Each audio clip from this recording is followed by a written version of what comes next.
Hello, February 2nd of our 365, and we're going to go ahead and be reading Leviticus chapter 11 through 13. Here we go. Now the Lord spoke to Moses and Aaron, saying to them, Speak to the children of Israel, saying, These are the animals which you may eat among all the animals that are on the earth. Among the animals, whatever divides the hoof, having cloven hoofs and chewing the cud, that you may eat. Nevertheless, these you shall not eat among those that chew the cud, or those that have cloven hoofs. The camel, because that it chews the cud, but it does not have cloven hoofs, is unclean to you. The rock hyrax, because it chews the cud, but does not have cloven hoofs, is unclean to you. The hare, because it chews the cud, but does not have cloven hoofs, is unclean to you. And the swine, though it divides the hoof, having cloven hoofs, yet does not chew the cud, is unclean to you. Their flesh you shall not eat, and their carcasses you shall not touch, they are unclean to you. These you may eat of all that are in the water. Whatever in the water has fins and scales, whether in the seas or in the rivers, that you may eat. But all in the seas or in the rivers that does not have fins and scales, all that moves in the water, or any living thing which is in the water, they are an abomination to you. They shall be an abomination to you. You shall not eat their flesh, but you shall regard their carcasses as an abomination. Whatever in the water does not have fins or scales, that shall be an abomination to you. And these you shall regard as an abomination among the birds. They shall not be eaten, they are an abomination. The eagle, the vulture, the buzzard, the kite, and the falcon after its kind. Every raven after its kind. The ostrich, the short-eared owl, the seagull, and the hawk after its kind, the little owl, the fisher owl, and the screech owl, the white owl, the jackdaw, and the carrion vulture, the stork, the heron after its kind, the hoopoe, and the bat. All flying insects that creep on all fours shall be an abomination to you. Yet these you may eat of every flying insect that creeps on all fours, those which have jointed legs above their feet, with which to leap on the earth. These you may eat, the locust after its kind, the destroying locust after its kind, the cricket after its kind, and the grasshopper after its kind. But all other flying insects which have 4 feet shall be an abomination to you. By these you shall become unclean. Whoever touches the carcass of any of them shall be unclean until evening. Whoever carries part of the carcass of any of them shall wash his clothes and be unclean until evening. The carcass of any animal which divides the hoof, but is not cloven-hoofed, or does not chew the cud, is unclean to you. Everyone who touches it shall be unclean, and whatever goes on its paws among all kinds of animals that go on all fours, these are unclean to you. Whoever touches any such carcass shall be unclean until evening. Whoever carries any such carcass shall wash his clothes and be unclean until evening. It is unclean to you. These also shall be unclean to you among the creeping things that creep on the earth, the mole, the mouse, and the large lizard after its kind, the gecko, the monitor lizard, the sand reptile, the sand lizard, and the chameleon. These are unclean to you among all that creep. Whoever touches them when they are dead shall be unclean until evening. Anything on which any of them falls when they are dead shall be unclean, whether it is any item of food, or any item of wood, or clothing, or skin, or sack. Whatever item it is in which any work is done, it must be put in the water, and it shall be unclean until evening. Then it shall be clean. Any earthen vessel into which any of them falls you shall break, and whatever is in it shall be unclean. In such a vessel any edible food upon which water falls becomes unclean, and any drink that may be drunk from it becomes unclean. And everything on which a part of any such carcass falls shall be unclean. Whether it is an oven or cooking stove, it shall be broken down, for they are unclean, and shall be unclean to you. Nevertheless, a spring or a cistern, in which there is plenty of water, shall be clean, but whatever touches any such carcass becomes unclean. And if a part of any such carcass falls on any planting seed which is to be sown, it remains clean. But if water is put on the seed, and if a part of any such carcass falls on it, it becomes unclean to you. And if any animal which you may eat dies, he who touches its carcass shall be unclean until evening. He who eats of its carcass shall wash his clothes and be unclean until evening. He also who carries its carcass shall wash his clothes and be unclean until evening. And every creeping thing that creeps on the earth shall be an abomination. It shall not be eaten. Whatever crawls on its belly, whatever goes on all fours, or whatever has many feet among all creeping things that creep on the earth, these you shall not eat, for they are an abomination. You shall not make yourselves abominable with any creeping thing that creeps, nor shall you make yourselves unclean with them, lest you be defiled by them. For I am the Lord your God. You shall therefore consecrate yourselves, and you shall be holy, for I am holy. Neither shall you defile yourselves with any creeping thing that creeps on the earth. For I am the Lord, who brings you up out of the land of Egypt to be your God. You shall therefore be holy, for I am holy.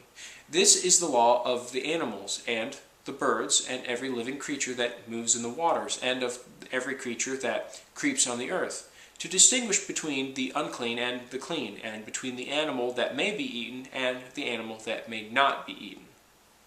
Chapter 12. Then the Lord spoke to Moses, saying, Speak to the children of Israel, saying, If a woman has conceived and bore a male child, then she shall be unclean 7 days, as in the days of her customary impurity she shall be unclean. And on the 8th day the flesh of his foreskin shall be circumcised. She shall then continue in the blood of her purification 33 days. She shall not touch any hallowed thing, nor come into the sanctuary until the days of her purification are fulfilled. But if she bears a female child, then she shall be unclean 2 weeks, as in her customary impurity, and she shall continue in the blood of her purification 66 days. When the days of her purification are fulfilled, whether for a son or a daughter, she shall bring to the priest a lamb of the first year as a burnt offering, and a young pigeon or a turtle dove as a sin offering to the door of the tabernacle of meeting. Then he shall offer it before the Lord, and make atonement for her, and she shall be clean from the flow of her blood. This is the law for her who has borne a male or a female. And if she is not able to bring a lamb, then she may bring 2 turtle doves, or 2 young pigeons, one as a burnt offering and the other as a sin offering. So the priest shall make atonement for her, and she will be clean. Chapter 13. And the Lord spoke to Moses and Aaron, saying, When a man has on the skin of his body a swelling, a scab, or a bright spot, and it becomes on the skin of his body like a leprous sore, then he shall be brought to Aaron the priest, or to one of his sons the priests. The priest shall examine the sore on the skin of the body, and if the hair on the sore has turned white, and the sore appears to be deeper than the skin of his body, it is a leprous sore. Then the priest shall examine him, and pronounce him unclean. But if the bright spot is white on the skin of his body, and does not appear to be deeper than the skin, and its hair has not turned white, then the priest shall isolate the one who has the sore 7 days. And the priest shall examine him on the 7th day, and indeed if the sore appears to be as it was, and the sore has not spread on the skin, then the priest shall isolate him another 7 days. Then the priest shall examine him again on the 7th day, and indeed if the sore has faded, and the sore has not spread on the skin, then the priest shall pronounce him clean. It is only a scab, and he shall wash his clothes and be clean. But if the scab should at all spread over the skin, after he has been seen by the priest for his cleansing, he shall be seen by the priest again. And if the priest sees that the scab has indeed spread on the skin, then the priest shall pronounce him unclean. It is leprosy. When the leprosy sore is on a person, then he should be brought to the priest, and the priest shall examine him. And indeed, if the swelling on the skin is white, and it has turned the hair white, and there is a spot of raw flesh in the swelling, it is an old leprosy on the skin of his body. The priest shall pronounce him unclean, and shall not isolate him, for he is unclean. And if leprosy breaks out all over the skin, and the leprosy covers all the skin of the one who has the sore from his head to his foot, wherever the priest looks, then the priest shall consider, and indeed if the leprosy has covered all his body, he shall pronounce him clean who was who has the sore, it has turned white, he is clean. But when raw flesh appears on him, he shall be unclean. And the priest shall examine the raw flesh and pronounce him to be unclean. For the raw flesh is unclean, it is leprosy. Or if the raw flesh changes and turns white again, he shall come to the priest, and the priest shall examine him. And indeed, if the sore has turned white, then the priest shall pronounce him clean who has the sore, he is clean. If the body develops a boil in the skin, and it is healed, and in the place of the boil there comes a white swelling or a bright spot, reddish white, then it shall be shown to the priest. And if when the priest sees it, it indeed appears deeper than the skin, and its hair has turned white, then the priest shall pronounce him unclean. It is a leprous sore which has broken out of the boil. But if the priest examines it, and indeed there are no white hairs in it, and it is not deeper than the skin, but has faded, then the priest shall isolate him 7 days.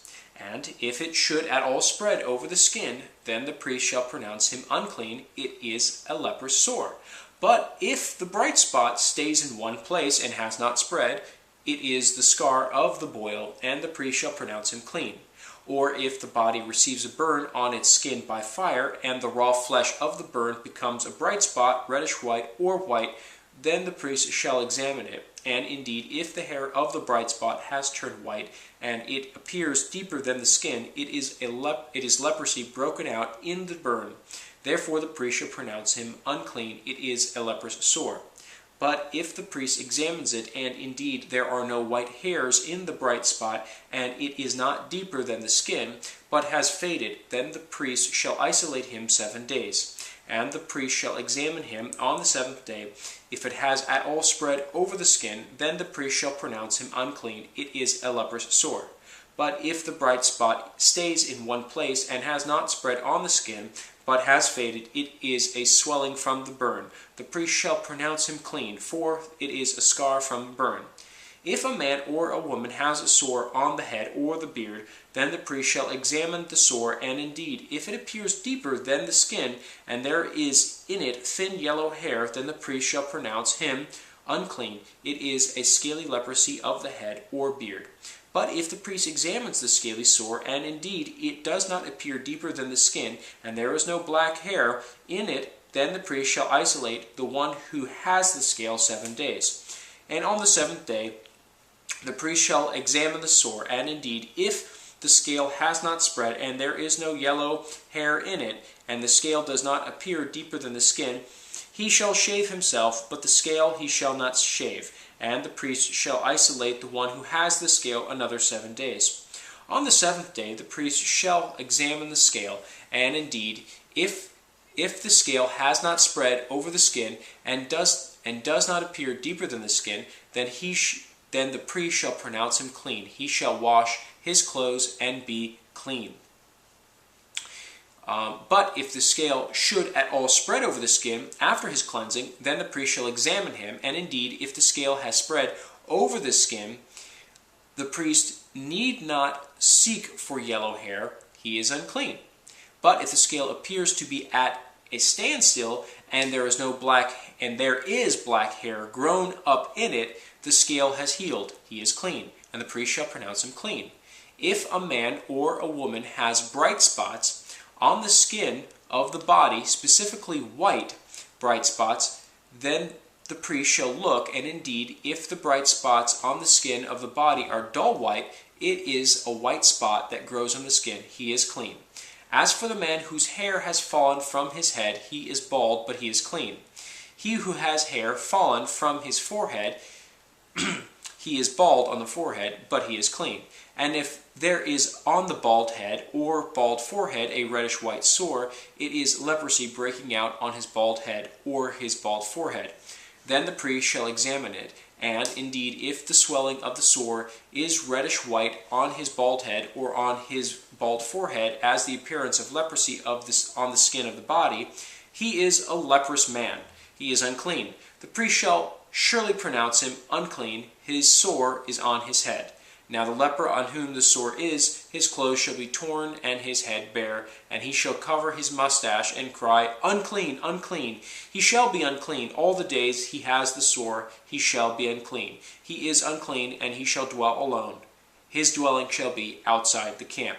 We're ending at chapter 13, verse 46. Until tomorrow, folks.